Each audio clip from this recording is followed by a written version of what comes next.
Today, the Suwannee River Management District Board voted to approve water restrictions in face of the Big Bend's drought levels.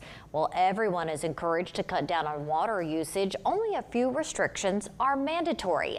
The mandatory restrictions include irrigation for landscapes, cleaning non-porous areas like driveways, sidewalks, and streets, and minimizing pressure cleaning. Also mandatory, no property management group or HOA can enforce standards that require water use, like watering lawns and plants. The district is spending the next week informing people about the new restrictions.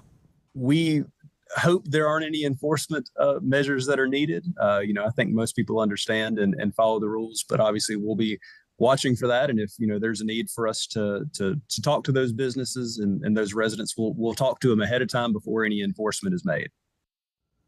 All right, now here's a map of counties in our area covered by the Water Management District and subject to the district's new restrictions.